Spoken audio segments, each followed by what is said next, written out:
I had just retired when my daughter-in-law walked in and said, "I've decided I'm going to sell your car. You don't need it for anything anymore." I just smiled. The next morning, my car was gone because I had given it to someone who truly deserved it. And just like that, she was left speechless. It was a Tuesday afternoon. I had just come back from school with my last box of belongings. Photographs of generations of students' faded diplomas, a mug that said Teacher of the Year 1998, 40 years teaching elementary school at Lincoln Elementary, 40 years of getting up at 5 in the morning, 40 years of wiping runny noses, bandaging scraped knees, and teaching children who arrived without even knowing their own names how to read. And now at 67, my retirement had finally come. I was organizing my pension documents on the dining room table when I heard the door open without anyone knocking. Not a knock, not a good afternoon, nothing. Just the creak of the hinges and the sharp clacking of her heels against the tile floor. Jessica entered my house like someone entering conquered territory. She was wearing that navy blue dress she always wears when she wants to look important. Her hair pulled back in a bun so tight it seemed to pull at her skin, and that cold gaze I had learned to recognize over the past 3 years. That calculating, measuring gaze that mentally tallies up what it can take. She didn't greet me. She just stood in front of me, arms crossed, one knee popped as if I were an employee needing instructions. "Emily," she said, using my first name without the respect any daughter-in-law should use. "I've made an important decision. I'm going to sell your car. You don't need it for anything anymore. A retired woman your age has no business driving around the city. It's dangerous. Besides Michael, and I need that money for a down payment on a bigger apartment, just like that, without asking. Without consulting, like someone deciding what to do with a piece of old furniture that's in the way. My silver sedan, that 2010 model I bought with so much effort after saving for 2 years, tutoring on Saturdays, and selling pies on the corner on Sundays. That car took me to school every morning, transported my son when he was a boy, carried groceries for families in need, witnessed my tears when I was widowed, and my laughter when Michael graduated. I felt a pit in my stomach, a hole that opened up like a crack in an earthquake. But something strange happened. Instead of crying, instead of yelling, instead of begging, I smiled. A small, calm smile that must have unsettled her because I saw her eyebrows furrow slightly.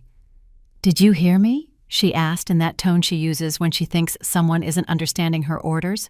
"I heard you perfectly, Jessica." I replied with a calmness that surprised even myself. "Good. I'll be here for the keys tomorrow at 10 a.m.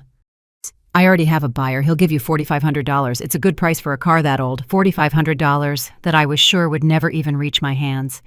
She turned around and left, just as she had entered without saying goodbye, leaving behind only the scent of her expensive perfume and the weight of her words like stones on my chest. I closed the door. I stood there in the middle of my living room, surrounded by my retirement boxes, feeling the walls of my own house closing in on me. But that smile didn't fade, because Jessica had just made the biggest mistake of her life. She had just awakened something in me that had been dormant for too long. My dignity. And what she didn't know, what no one in my family knew, was that I had an ace up my sleeve, a secret I had kept for 25 years. A card I was about to play. But they didn't know that yet. The next morning, my car would be gone from the driveway, but not for the reasons Jessica imagined. If you want to know how this retired teacher gave the harshest lesson to the person who tried to strip her of everything, stay until the end. And if this story resonates with you, subscribe to the channel to keep sharing real-life stories that will make you feel you're not alone in your battles. Because what came next changed everything. And I swear Jessica never saw what was about to happen. I should have seen the signs when Jessica entered our family like a hurricane disguised as a breeze. But a mother always wants to believe the best of the person who makes her son smile, even if that smile is fake. It was February of 2022. Michael was 42, and I had lost hope of seeing him married.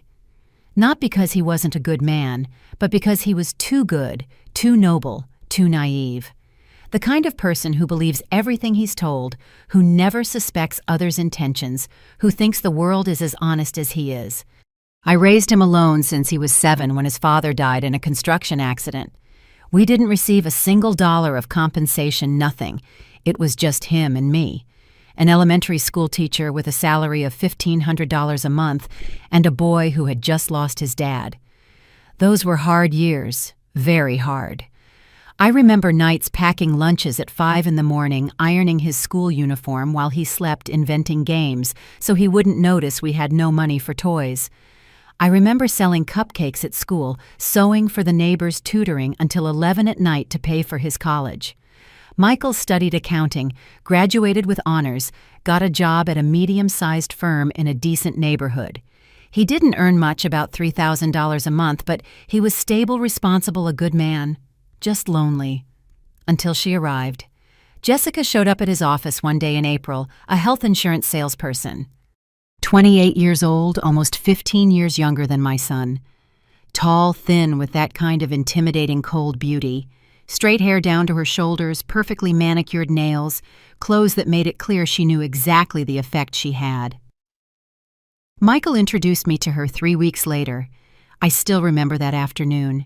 I made pot roast, mashed potatoes, and green beans. I put out my embroidered tablecloth, the one I only used for special occasions. I wanted to make a good impression. I wanted her to see that my son came from a family with values, with a warm home. Jessica arrived late, 40 minutes late. She didn't even apologize. She sat at my table, looked at the pot roast as if it were something suspicious, and said, "Oh, I don't eat much. I'm watching my figure." Michael laughed nervously. I swallowed the comment like swallowing glass. During that meal, Jessica did exactly 3 things. Checked her phone every 2 minutes, talked about how expensive everything was in the city compared to the big city she came from, and asked with a smile that didn't reach her eyes if I had ever thought about selling my house. "You know, this area is really appreciating," she said, running her finger along the rim of her water glass. "A property like this, even though it's small, and let's say traditional, could be worth about $250,000, maybe more. Have you ever considered it, Emily?" Emily. Not Mrs. Saldivar, not Mom, just Emily, as if we were friends the same age. Michael looked at her, captivated, as if every word from her mouth was divine wisdom. I smiled politely and changed the subject. But that night, after they left, I sat in my kitchen until 2 in the morning, with a knot in my stomach I couldn't explain. 6 months later, they were married. 6 months. Not even a proper courtship. Michael called to give me the news like someone announcing they bought a new car. Excited, rushed, not letting me get a word in. "Mom, Jessica is incredible. She makes me so happy. We're getting married at the courthouse next Saturday. Just something simple. You, her 2 witnesses."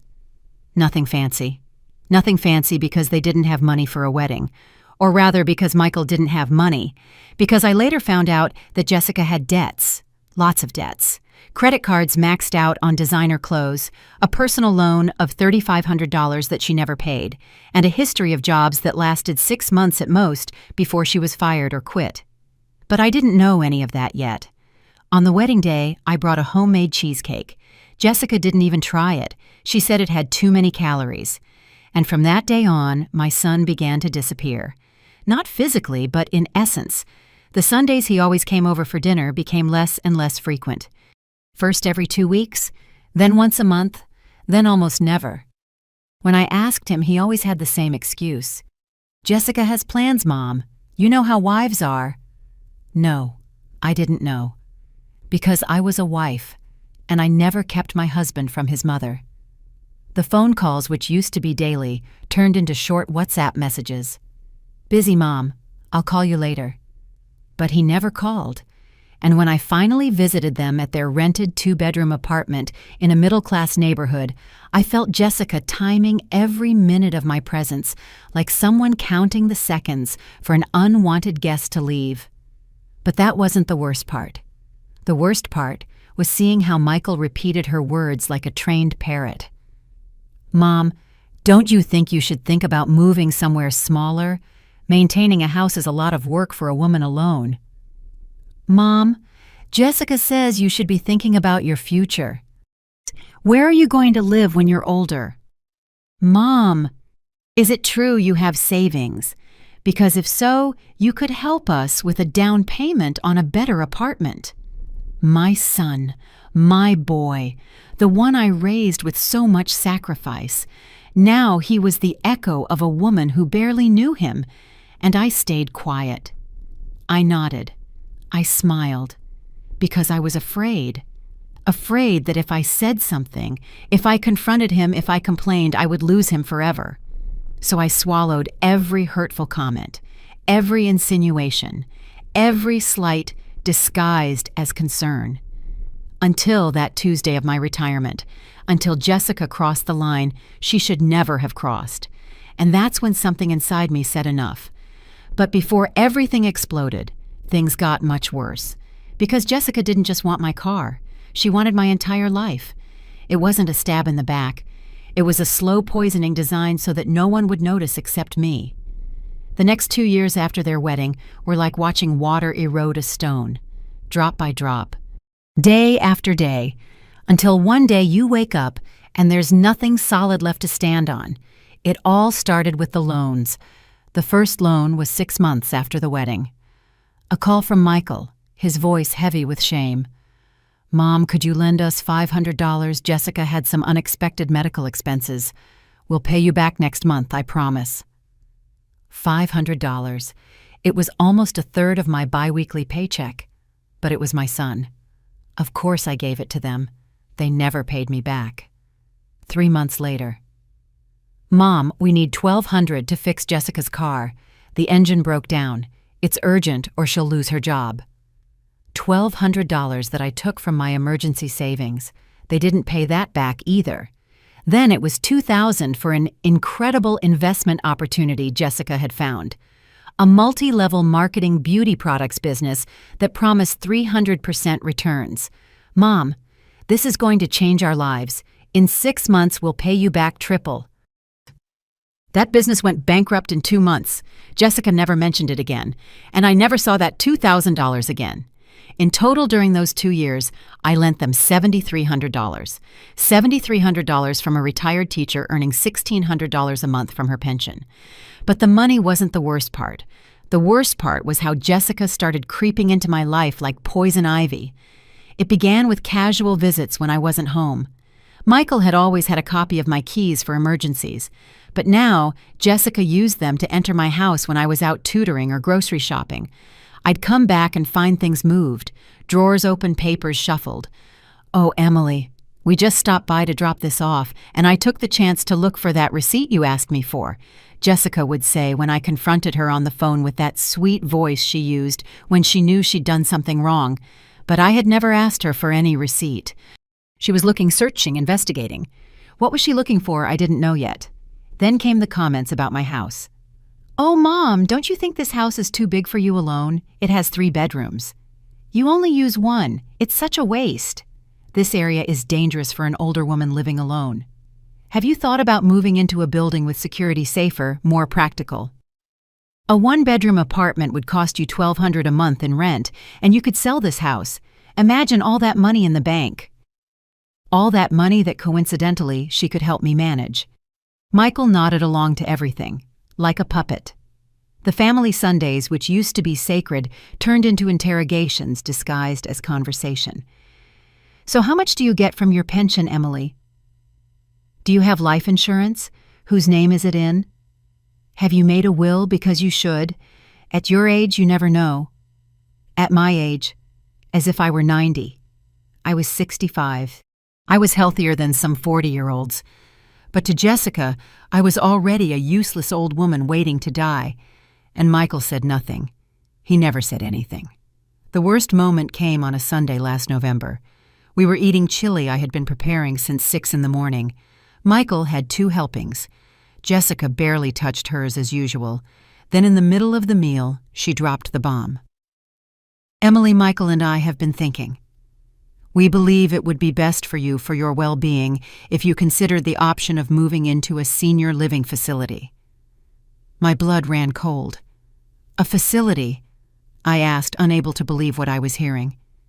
"Yes, but not just any. A quality one, where there are nurses' activities, people your age, where you won't be alone all day." It's what's best for you. What's best for me, know what's best for her, an empty house she could sell or rent. Mom, it's not a bad idea, Michael mumbled without looking me in the eye. You'd have more company. Company, me who had spent 40 years surrounded by children, colleagues, parents, me who had friends, neighbors alike. They wanted to lock me up in a home for the elderly as if I were already senile. I'm not going to any facility, I said with a firmness that surprised even myself. This is my house. I bought it with my own work, and this is where I'm staying. Jessica pressed her lips together. Michael looked down. They didn't bring up the subject again that day, but I knew they hadn't given up. In the following days, Jessica started a new strategy humiliating me in public. At a family gathering at my cousin Helen's house, Jessica said to everyone in front of me, "Oh, cousin, take good care of Emily. You know how old people are. They forget things. The other day she left the stove on, almost burned the house down." A lie. I had never left the stove on, but everyone looked at her with concern, and at me with pity. On another occasion at the supermarket, I ran into a former colleague. Jessica, who had come with me that day to help carry the bags, said to her, "Mrs. Lucy, how nice to see you. Say, do you know a good neurologist? Emily has been very forgetful lately. Michael and I are worried." I wasn't forgetful. My mind was clearer than ever. But Jessica was building a narrative, painting me as a senile old woman who needed a guardian. And worst of all, Michael didn't defend me. He never defended me. One day I confronted him when he came over alone to drop off some medication I had asked for. "Michael, why do you let Jessica talk about me like that?" He fell silent, staring at the floor, like when he was a boy and had done something wrong. "She doesn't speak ill of you, Mom. She's just worried." "Worried? She's making me look like I'm crazy." "Don't exaggerate, Mom. Jessica loves you very much. She just wants what's best for you." What's best for me? That phrase again. I realized something terrible in that moment. I had lost my son, not the physical Michael, but the Michael I knew. The noble boy, the grateful young man, the good man. That Michael had been replaced by a stranger who repeated his wife's words as if they were absolute truths. That night I cried. I cried like I hadn't cried since my husband's death. Because losing a child to death is painful, but losing a child while they're still alive is unbearable. And just when I thought it couldn't hurt anymore, my retirement day came. The day Jessica decided my car was no longer mine. That was the day something inside me died, and something new, something stronger was born. There was a secret I'd kept for 25 years, waiting for the right moment to reveal it. That moment was about to arrive. But to understand why that secret was so important, I need to take you back 25 years to 1999. The year I met Mr. Stephen Morgan. Mr. Morgan lived in the house next door, a small one-story house with a front garden painted pale yellow with a purple bougainvillea climbing up the entire facade. He had been a widower for 10 years. No children, no close family. Just him, his memories, and his rose bushes. He was 73 when we met. I was 42 and had just been widowed. We became friends by chance. One afternoon I saw him struggling with grocery bags trying to open his door. I went over to help him. He invited me in for a coffee. I accepted. That cup of coffee became a ritual. Every Saturday afternoon after doing my shopping, I would stop by his house. Mr. Morgan would make coffee with cinnamon and brown sugar. I would bring sweet bread from the corner bakery. We would sit in his little living room filled with black and white photographs and talk about everything. Life, death god, loneliness. He told me things he had never told anyone. How much he missed his wife, Hope. How it hurt to wake up every morning in an empty bed. How the silence of a house without voices is the heaviest sound in the world. And I told him my fears. Fear of not being able to raise Michael alone. Fear of growing old without company. Fear that my life would be reduced to just working and surviving. Mr. Morgan listened to me with those wise eyes that only people who have lived a lot and suffered more have. "Emily," he told me once, "life takes a lot from us. But if you pay attention, it also gives you signs of who deserves your trust and who doesn't." Always keep an ace up your sleeve. Always. I didn't understand that phrase until years later. Over time, Mr. Morgan started needing more help. Small things at first. For me to pick up his medicine from the pharmacy, to accompany him to the doctor, to do his shopping when it rained heavily. I did it gladly without expecting anything in return because he reminded me of my own father who had died when I was 23, but Mr. Morgan didn't just have that yellow house where we lived. He had another property, one he had bought in the 70s, when a quiet getaway town nearby was still cheap and peaceful. A large plot with a 2-story house, a garden with fruit trees, a garage for 3 cars. He had bought it thinking he would retire there with his wife. But hope died before they could move, and Mr. Morgan never had the heart to go alone. He rented that property out. A few $100s a month back then, which was enough for him to supplement his pension. The years passed. Mr. Morgan turned 80, then 83, then 85. His health worsened. Diabetes, high blood pressure, his knees destroyed by arthritis. I went over every day. I cooked for him, gave him his medicine, bathed him when he couldn't do it himself. I accompanied him to the hospital for every emergency. Michael, who was 17 at the time, also helped him. He mowed his lawn, fixed things that broke. He read the newspaper to him when Mr. Morgan couldn't see well anymore. "That boy of yours has a heart of gold, Emily," Mr. Morgan would tell me. "You raised him well, very well." In 2009, Mr. Morgan had a heart attack. He survived, but he was left very weak. One October afternoon, he called me to his house. He was sitting in his favorite armchair, the brown leather one that creaked every time he moved. He had a manila envelope in his hands. "Sit down, Emily." I sat across from him, my heart heavy. I knew something important was coming. "I'm 90 years old. I don't have much time left. The doctors gave me 6 months, maybe less." My eyes filled with tears. I had grown to love him like a father. "I want you to know something. I have 2 nephews, sons of my brother who died 20 years ago. They live in another state. Do you know how many times they've visited me in these 10 years? I shook my head. None. 0. They call me once a year on Christmas, just to get it over with, nothing more. He opened the envelope and took out some papers. "This is the deed to my property in the getaway town. It's worth about $400,000 according to the last appraisal. I also have savings $45,000 in the bank." I was frozen. "Mr. Morgan, why are you telling me this?" "Because I want it to be yours. Everything. The house, the money. You've been the only real family I've had in these years. You and Michael." "I can't accept that," I said immediately. "What about your nephews?" "My nephews let me die alone. You gave me dignity in my final years." "It's already decided. I went to the lawyer last week. Everything is in your name. Legal, signed, sealed." I cried. I cried so much my chest hurt. "But I want to ask you for something," Mr. Morgan continued. "Don't tell anyone. Anyone. Not even Michael." "Not yet. Wait. Watch. Life will show you who deserves to know and who doesn't." "Why?" "Because money changes people, Emily. It brings out the worst in them. You are good. Too good. And good people are easy prey for vultures. So keep it, like an ace up your sleeve. And when the time comes that someone treats you like trash, when someone thinks you have nothing, when someone tries to strip you of your dignity, then you pull it out. And show them you were always stronger than they thought." Mr. Morgan died 3 months later in January of 2010. His 2 nephews showed up at his funeral dressed in suits asking about the inheritance. The lawyer informed them that everything had been left to Emily Saldivar. To me. They almost sued me.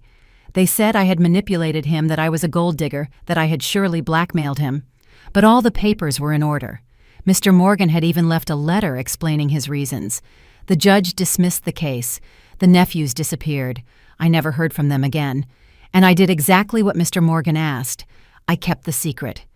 I didn't tell anyone, not my family, not my closest friends. Nobody. I kept the house rented. I raised the rent over the years. It now generated over $1,000 a month that went straight into a separate bank account nobody knew about. For 15 years, that money grew. I invested it wisely. I paid off the mortgage on my house. I saved. I waited. I waited to see who would love me for who I was, not for what I had. Michael passed the test for years. He was a good son, grateful, affectionate, until Jessica came along. And then I saw my son transform into a stranger who saw me as a source of assets, as a property to be managed, as a burden to be removed. Mr. Morgan was right. Money brings out the worst in people.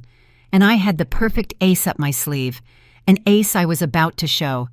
Because when Jessica walked into my house that Tuesday, demanding the keys to my car, when she treated me like a useless old woman, when she thought she could strip me of the little I had left, she made the stupidest decision of her life, because she didn't know who she was messing with, and I was ready to show her. My retirement should have been a celebration. It became my living funeral. It was exactly 1 week before the incident with the car. A Friday afternoon. Michael had called me that morning with that forced, cheerful voice he used when Jessica dictated what to say. "Mom, we want to celebrate your retirement. Jessica is organizing a special lunch at our apartment, this Sunday at 2. Don't be late." I should have been suspicious, but a part of me, that foolish part that still had hope, thought that maybe, just maybe, my son remembered who I was, what I meant to him, how naive I was. That Sunday, I got dressed with care. I put on my sky blue dress, the one Michael had given me 3 years ago for my birthday. I put on a soft pink lipstick. I styled my gray hair, which I now wore short, shoulder length. I wanted to look good, dignified. I brought a carrot cake that I had baked since 6 in the morning, Michael's favorite since he was a child. When I arrived at their apartment, I knocked on the door with my heart beating fast, hope mixed with fear. Michael opened. He gave me a quick, mechanical hug, the kind of hug you give out of obligation, not love. "Come in, Mom."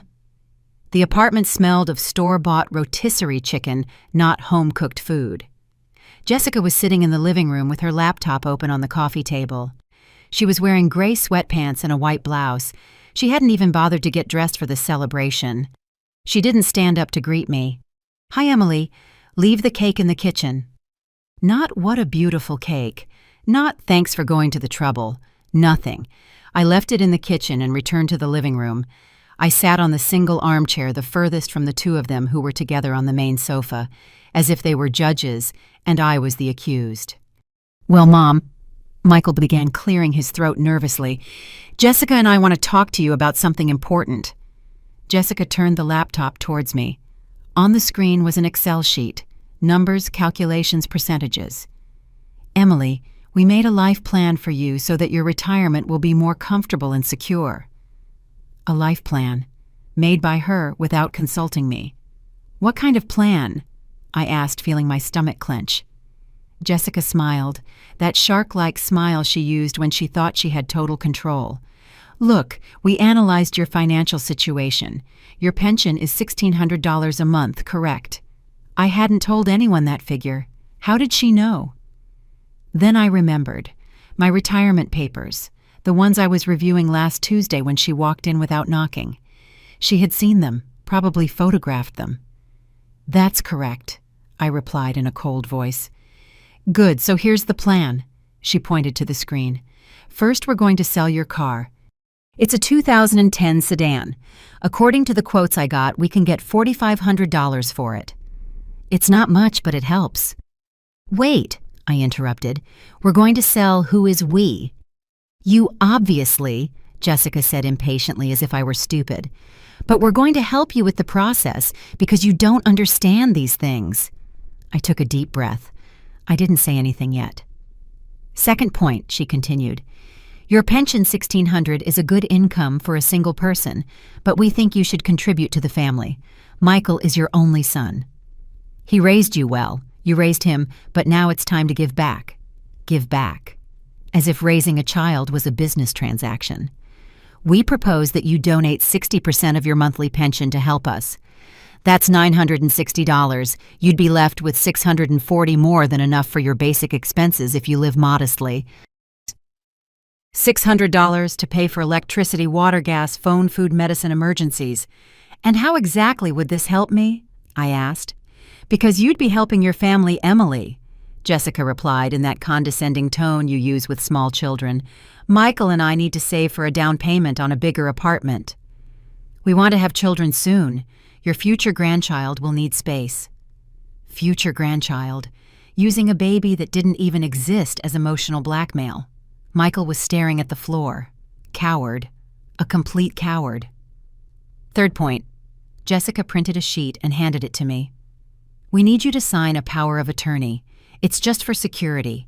In case something happens to you, Michael can handle your legal and financial affairs without complications. A power of attorney. Complete access to my house, my accounts, my documents. And if I don't want to sign? Jessica laughed. A fake, uncomfortable laugh. Emily, don't be stubborn. This is for your own good. At your age, things can happen quickly. An accident, an illness. Do you want Michael to have to struggle with bureaucrats while you're in the hospital? Think logically. Logic. She was talking about logic while planning to strip me of everything. And when do you need my answer? Now would be ideal. I have the appointment with the lawyer scheduled for Tuesday. Of course, she already had everything arranged without asking me, without considering me. I need to think about it, I said, getting up from the armchair. Mom, sit down, Michael finally said, looking at me for the first time. We haven't eaten. I'm not hungry. But you brought cake. Leave it for Jessica, maybe she'll appreciate it. I took my purse and walked to the door. Emily, you're being very childish, Jessica shouted from behind me. We just want to help you. I didn't turn around. I didn't answer. I walked down the building's stairs with my legs trembling. I got to my car. I sat behind the wheel. And there, in that parking lot with the engine off and the windows closed, I broke. I cried like I hadn't cried in years, deep sobs that came from my stomach, tears that soaked my sky-blue dress, the one Michael had given me when he was still my son. It wasn't about the money. It was never about the money. It was because my son, my only son, the boy I raised alone, the one I hugged when he cried at night missing his father, the one who told me, "You're the best mom in the world," every birthday. That son saw me as a burden, as a source of assets, as something to be managed, not as a mother, as a liability. I drove home without remembering the way. I walked into my empty living room. I sat on my armchair, and I stayed there in the dark looking at the photographs on the wall. Michael at 5 in his elementary school uniform, Michael at 15 at his middle school graduation, Michael at 24 the day he got his accounting degree. In all those photos, I was by his side, smiling proud. At what point did I become his enemy? I picked up my phone. I almost dialed. I almost gave in. I almost told them, "Okay, take everything, I'll sign whatever you want, just don't abandon me." But then my gaze fell on the photo of Mr. Morgan that I had on my small altar next to the Virgin Mary and the photo of my husband.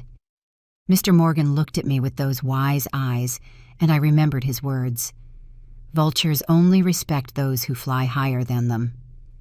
I put the phone down. I went to my closet. From the back behind the boxes of old shoes, I pulled out a locked metal box. I opened it. There they were. All the documents. The deed to the house in the getaway town, the bank statements, the investments, the proof that I was not the vulnerable old woman Jessica thought I was. I took out my cell phone and dialed a number I had saved for years. "Mr. Bermudez, it's Emily Saldivar. I need to update my will." "Can you see me tomorrow?" "Of course, Mrs. Emily. At 11. "Perfect." I hung up, and I smiled for the first time in weeks. A smile that wasn't of joy. It was of determination, because Jessica had just awakened something in me that had been dormant for too long, my dignity. And I was about to remind everyone that Emily Saldivar was not a victim. She was a survivor, and survivors don't give up. They fight back. That night I cried all the tears I had held back for 40 years of being strong. It was 3 a.m. I couldn't sleep. Insomnia had become my most faithful companion since that disastrous Sunday lunch. I got out of bed, put on my old cotton robe, and walked barefoot to the living room. The house was completely silent, that heavy silence only known by those who live alone, the silence that amplifies every thought, every fear, every pain. I sat on the sofa, hugged my knees to my chest like a scared little girl, and looked at the photographs filling the shelf next to the television. There was Michael everywhere. Baby Michael wrapped in his blue blanket, 3-year-old Michael with his red tricycle. 7-year-old Michael the day his father died, clinging to my skirt with eyes swollen from crying. I took that photo in my hands. I studied it as if I could find answers in that boy, frozen in time. Where was that boy now? At what moment did I lose him? I remembered the day of his father's accident. Charles, my husband of 12 years, a construction worker, honest to the core, the kind of man who would share his sandwich with any co-worker who didn't have lunch. He fell from a 5th-floor scaffolding, died instantly. The construction company gave us nothing. They said it was his own negligence that he didn't use the harness correctly. Lies, but we were poor without lawyers, without a voice. I was left alone with Michael. 7 years old, 1st grade. I remember that first night without Charles. Michael couldn't sleep. He climbed into my bed crying. "Mommy, why did Daddy go away?" "He didn't go away, my love. He had to go to heaven." "Why didn't he take us?" "Because we have to stay here, but he's watching over us from above." That night I promised him something. I whispered it in his ear as I rocked him in my arms. "I promise you'll never lack for anything. I promise you'll get an education. I promise you'll have a better life than your dad and I had. I promise." And I kept my promise. Boy, did I keep it. I worked myself to the bone. I worked double shifts when I could. Teacher in the morning at the public school. Private tutoring in the afternoons. On Saturdays, I sold pies I made starting at 4 in the morning. On Sundays, I did laundry for other people. Michael never knew how many times I went to bed without dinner so he could have breakfast. He never knew how many times I pawned my gold earrings, my necklace, my wedding ring to pay for his school supplies. He never knew I sold the only television we had to pay for his college entrance exam. I protected him from all of that. I wanted his childhood to be as normal as possible, so he wouldn't carry the guilt of our poverty, and I succeeded. Michael graduated from accounting with honors.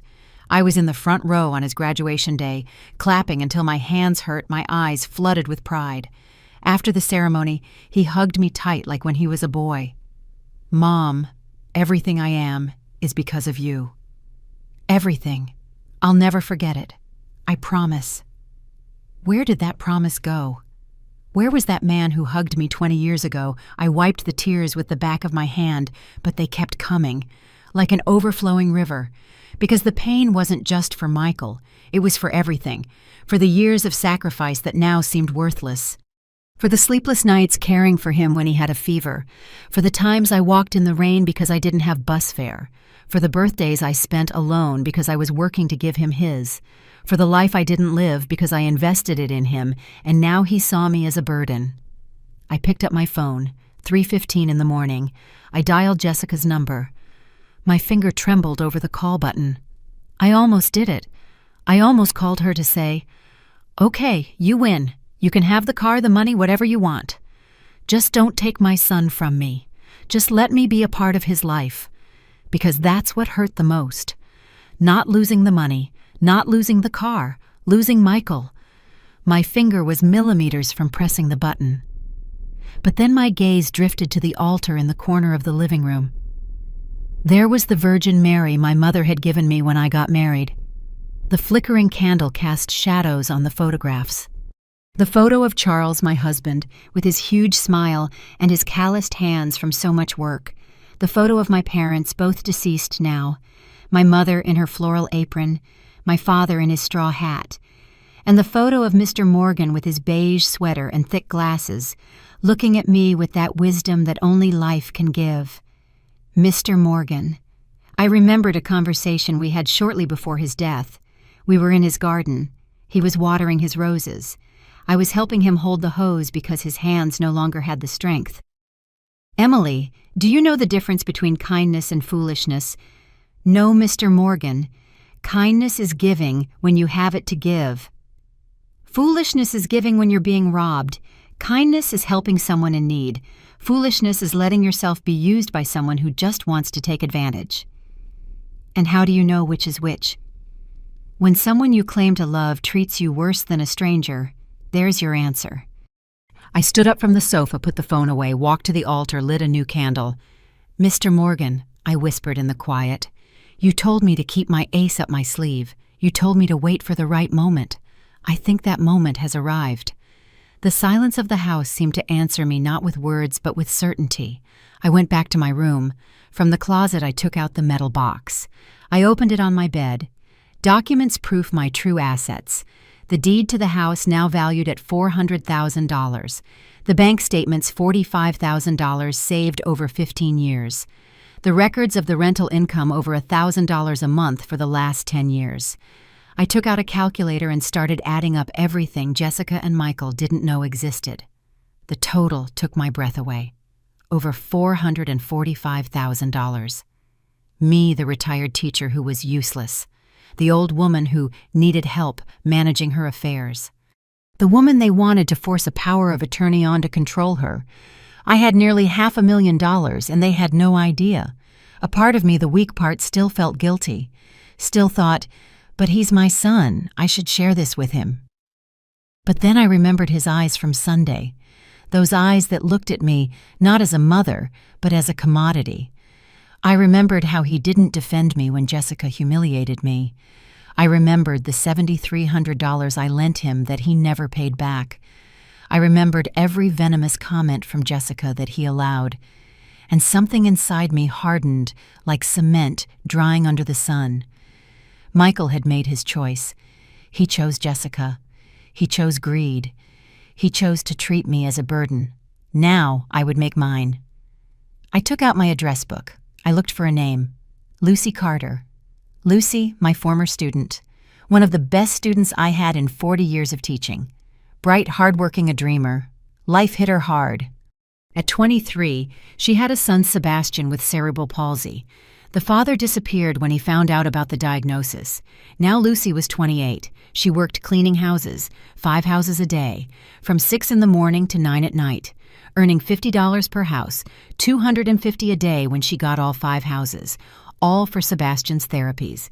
Physical therapy 3 times a week, $100 a session. She didn't have a car. She took Sebastian on the bus. 3 buses, an hour and a half each way, with a 5-year-old boy in a wheelchair. I saw her from time to time. I brought her groceries. I gave her some money when I could, but never as much as she needed. I looked at the clock. 4 in the morning. I would wait until 7 to call her. I lay down again. This time I managed to sleep for 2 hours. When I woke up, it was a new day, and I was a new Emily, one who was no longer going to ask permission to defend her dignity. While they were planning to dispossess me, I had already moved all the pieces on the board. At 7 in the morning sharp, I dialed Lucy's number. The phone rang 4 times before she answered. "Hello?" Her voice sounded tired. She had probably been up for an hour already getting Sebastian ready for the day. "Lucy, it's Teacher Emily." "Teacher?" Her voice lit up immediately. "How are you? Is everything okay?" "Everything is fine, my dear. Listen, I need to talk to you about something important. Can you come to my house today, around 9? There was a pause. I heard the sound of clattering dishes in the background. "Well, teacher, I have 4 houses scheduled today. I can't miss them because I'll pay you for the full day, $250. I just need 2 hours of your time." Another pause. Longer. "Are you okay, teacher? Did something bad happen?" I laughed. A genuine laugh for the first time in days. "On the contrary, Lucy. Something very good is going to happen to you, trust me." "Okay, I'll be there at 9. I hung up and started to get ready. I showered. I got dressed in black pants and a wine-colored blouse. I put my hair up. I put on my silver earrings that I only wore on special occasions. Today was a special occasion. I made coffee, set out sweet rolls. I set the table as if I were receiving someone important. Because Lucy was important, more important than Jessica could ever be. At 5 to 9, the doorbell rang. I opened the door. There was Lucy. 28, but she looked 35. Hard work ages you. She was wearing worn-out jeans, old sneakers, a long-sleeved blouse with a bleach stain on the shoulder. Her hair was pulled back in a tight ponytail, no makeup, deep dark circles under her eyes, but her eyes shone. They always shone. "Teacher." She hugged me tightly. She smelled of cheap soap and exhaustion. "Come in, my dear. Sit down." I led her to the living room. I served her coffee and a roll. She ate like someone who hadn't had breakfast. She probably hadn't. "And Sebastian?" I asked. With my mom. She watches him while I work. She wiped the crumbs from her lips. Teacher, what do you need me for? I sat across from her. I took her hands in mine. They were rough-chapped, the hands of a woman who works tirelessly. Lucy, do you remember what you wrote to me in your 6th grade graduation card? She blushed. Teacher, that was 17 years ago. I remember it. You said, Teacher Emily, you taught me that being poor doesn't mean being less, that with hard work and education I can go anywhere I want. Someday I'm going to be a doctor and I'm going to help kids like me, and it will all be thanks to you. Lucy's eyes filled with tears. I didn't become a doctor, she whispered. I'm sorry, teacher. I disappointed you. You didn't disappoint me. Life threw obstacles at you that no one should have to face alone, but you keep fighting. And you're still that brilliant girl who never gives up. And that's worth more than 1,000 college degrees. She wiped her tears with the back of her hand. What can I do for you, teacher? I took a deep breath. This was important.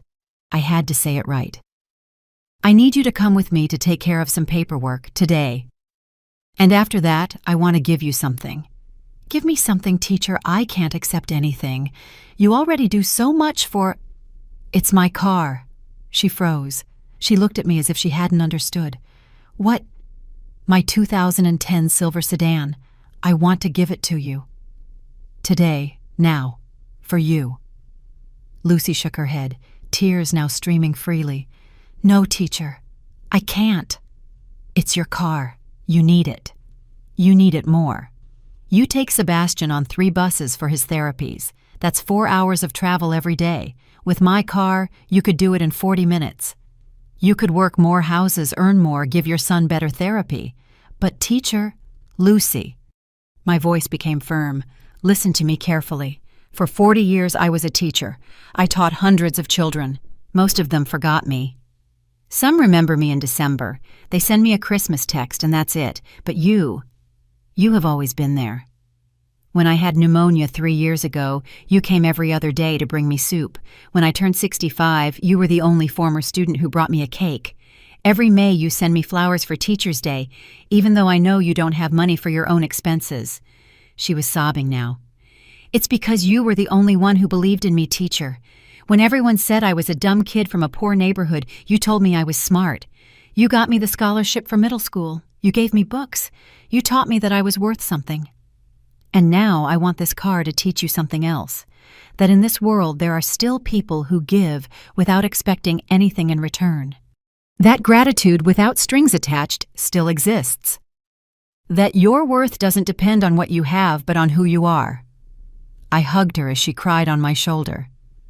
30 minutes later we were at the DMV. The process was surprisingly fast. $300. I paid it without blinking.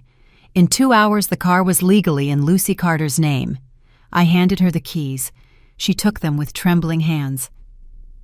Teacher, I don't know how to thank you. You've already thanked me with years of genuine affection. That's more than my own family has given me. We left the building. The sedan was parked outside, shining under the midday sun. Lucy walked around it touching the hood as if it weren't real. It's mine, she whispered. It's really mine. It's yours. She got in, adjusted the seat. The rearview mirror put her hands on the steering wheel and closed her eyes.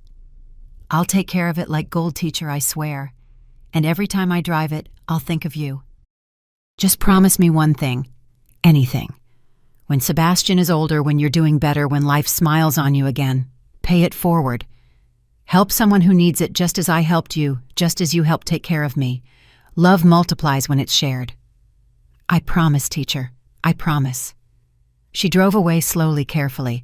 I watched her go and felt something I hadn't felt in months. Peace. I walked back to my house. It was 12:30. At 2 in the afternoon, the doorbell rang.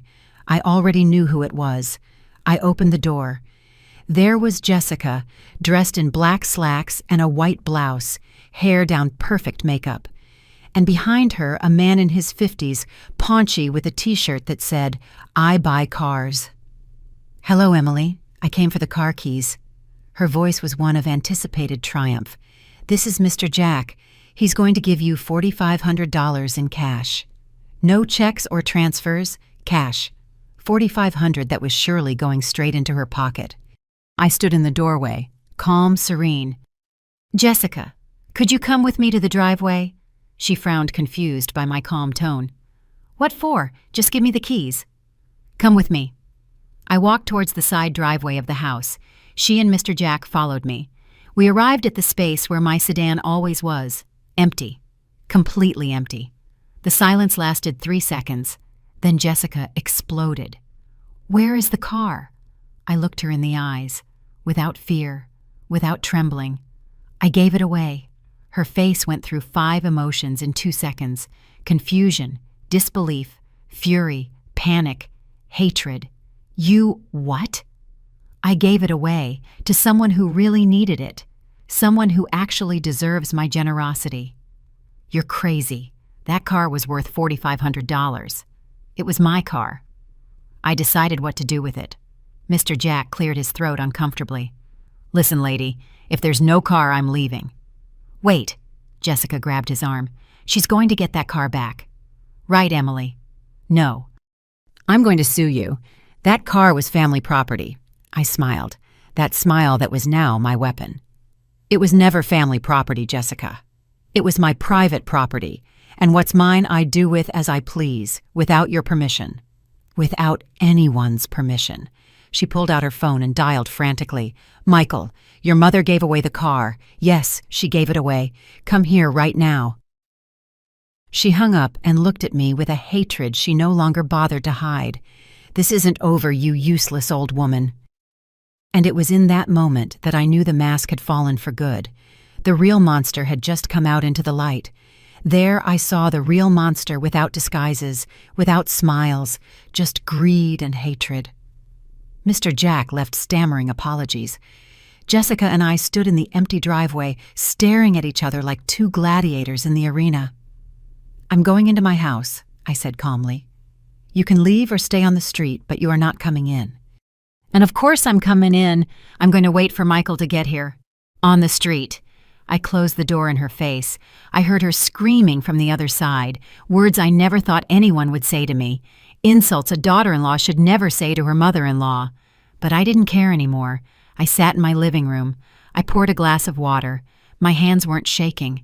My heart was beating steadily. It was strange. After months of fear, of doubt, of wanting to please everyone now, I only felt clarity. 20 minutes later, I heard Michael's car pull up outside his door, slamming shut. Agitated voices. Jessica crying, screaming, explaining. Then the banging on my door. Mom, open up. I stood up slowly. I opened it. Michael was distraught, sweaty. He had rushed from his job. He was still wearing his ID badge around his neck. Jessica was behind him, her eyes red, makeup, smeared hair disheveled. She no longer looked like the perfectly put-together woman. She looked like what she was, a desperate woman who had just lost $4,500. Mom, what did you do? Michael's voice trembled between confusion and anger. I gave my car away. To whom? To Lucy Carter. Remember her, my former student. The one with a son with cerebral palsy. That car was worth money, Jessica shouted from behind. It was my money, I replied without losing my composure. You had no right. Jessica tried to push past, but Michael stopped her with his arm. Mom. Michael took a deep breath, trying to calm down. We needed that car. Jessica and I had plans. You two have a lot of plans with my things, Michael, but you never ask me. Because you're our family. Family is supposed to help each other. Helping is different from dispossessing. Nobody is dispossessing you. Jessica managed to push Michael aside and enter my house. You're an ungrateful old woman. Michael supported you your whole life, and this is how you repay him. I laughed a dry, humorless laugh. Michael supported me. Is that what you told him, Jessica? It's the truth. I turned to my son. I looked him straight in the eye. Michael Saldivar, look me in the eye and tell me, did you ever support me? He looked down. That gave me the answer. Let me refresh your memory, my voice rising for the first time. I supported you since you were 7 years old. I worked double shifts. I sold pies. I did other people's laundry. I went to bed without dinner so you could eat. I sold my television to pay for your college entrance exam. I paid for your entire degree. And when you graduated, when you started working, the only thing I asked was for you to visit me on Sundays. Nothing more. Not a single dollar. Just your time. Michael swallowed hard. Mom, And then she came along. I pointed at Jessica. And the Sundays became bi-weekly, then monthly, then almost never. And when you did come, it was to ask me for money. $500, $1,200, $2,000, $7,300 in 2 years, Michael. How much of that have you paid back? Silence. Zero. Nothing. And still, I never held it against you, because you were my son. Because I thought you needed it. We did need it, Jessica screamed. Shut up, I told her with a coldness that made her step back. You are not part of this conversation. This is between my son and me. I'm his wife. You're a leech. Jessica lunged at me. Michael stopped her just in time. Let me go. This old hag needs someone to tell her the truth. My truths. I approached her without fear. You want truths, Jessica? I'll give you truths. I know that when Michael met you, you had $3,500 of credit card debt. I know you were fired from 3 jobs in 2 years. I know that the beauty business I put $2,000 of my savings into was a pyramid scheme that you knew was going to fail. How? Her face turned pale. Because I'm not the idiotic old woman you think I am. Because I hired a private investigator 6 months ago when you started hinting at the power of attorney. Because my gut told me something was rotten. And I was right. I took a folder from my bookshelf. I opened it in front of them. Photographs, documents, bank statements. These are your current debts, Jessica. Over $12,000. What have you been paying for with Michael's salary while you spend on clothes salons and expensive restaurants with your friends? Michael took the folder. His hands trembled as he flipped through the papers. Jessica, is this real? I can explain. And this. Michael pointed to another photo. Who is this man? It was a photo of Jessica in a cafe with a man about 35 holding hands. He's my cousin. Your cousin lives in another state, Jessica. You said so yourself. This man is David Smith, a bank manager, married 2 kids. And your lover for the past 8 months. The silence was absolute. Michael dropped the folder. He looked at her as if he had never seen her before. Are you cheating on me? No. That photo is taken out of context. Your mother is lying. The investigator has 23 more photos and videos, in hotels, in his car, in apartments he rents by the hour. Jessica looked at me with a hatred so pure I could almost touch it. Why? Michael whispered, his voice broken. Why did you marry me if you didn't love me? Jessica didn't answer. I answered for her. Because she thought you were a fool with a rich mother. She thought I had properties, savings, inheritances. She thought if she married you, she could manipulate you to take everything from me. That's why the constant visits. That's why she went through my drawers. That's why the power of attorney. That's why she wanted to sell my things, put me in a home, make me disappear. Lies. Jessica was hysterical now. It's all lies from this resentful old woman. Resentful? My voice turned to steel. I'd be resentful if I had stayed quiet, if I had signed your power of attorney, if I had let you lock me in a home while you took my house. But I'm not resentful, Jessica. I'm smart, something you never were. She lunged at me again. This time Michael couldn't stop her in time. She pushed me. I fell onto the sofa. Go to hell, you bitter old woman. This is all your fault. If you weren't so selfish, if you had just given us what we asked for, none of this would have happened. Michael grabbed her by the arms and pulled her back. Get out of here! Get out of my mother's house! Let me go! I said get out! He literally dragged her to the door. She screamed, cried, kicked. Michael, don't do this to me. I love you. She's lying to you. She wants to separate us. He got her out onto the street and closed the door. Vanessa pounded from the outside, shouting obscenities, threatening crying. Michael leaned against the door, breathing heavily, his eyes full of tears. And then he broke down. He slid down to the floor, his back against the door, his head in his hands, and he cried like he hadn't cried since he was a child. I'm sorry, Mom, he sobbed. I'm so sorry. What have I done? What have I done? I sat on the floor next to him. I put my hand on his back. And for the first time in months, I felt like my son had come back. But the pain was just beginning to heal, and the revelations weren't over yet. That's when I took out the manila envelope that had been waiting for years. Michael was still on the floor, sobbing with his face in his hands. Outside, Jessica had stopped shouting.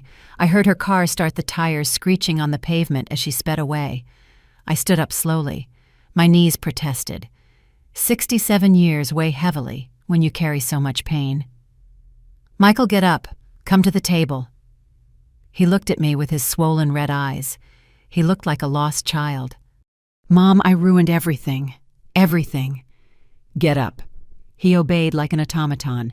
He sat in the dining room chair, hunched over, defeated. I sat across from him. I placed the manila envelope on the table. That yellowish envelope that I had kept in my closet for years. The one that contained my truth, my secret, my ace up my sleeve. Before we talk about your marriage, about Jessica, about what you're going to do now, I need to show you something. What is that? Your inheritance, or what was going to be your inheritance. He frowned, confused. I opened the envelope. I took out the documents one by one, placing them in front of him like poker cards on the table. First, the deed to the property in the getaway town. Michael took it. He read. His eyes widened like saucers. This is a house, a 2-story house with a garden. Half an acre of land in a private community, valued at $400,000. Whose is it? Mine. The paper trembled in his hands. Since when? Since 2010, 15 years ago. 15 years and you never told me? No. Why? I took a deep breath. This was the hard part. Because Mr. Morgan, my neighbor, the man you used to help when you were a teenager, left it to me before he died, along with his savings. He asked me not to tell anyone, to wait. To watch and see who loved me, for who I was, not for what I had. I took out the second document, the bank statements. $45,000 in savings, plus what the rental property generates. Over $1,000 a month for the last 10 years. Money I invested, that I saved, that I multiplied. Michael stared at the papers as if they were written in another language. Mom, you have $445,000 in total. Yes. He put his hands to his head. He closed his eyes. It can't be. It can't be. I took out the third document, the one that hurt the most to show. This is my will, the one I made a year ago, shortly after you married Jessica. I slid it towards him. He read it in silence. His lips moved, forming the words without sound. He finished reading. He looked at me with fresh tears in his eyes. You were leaving me.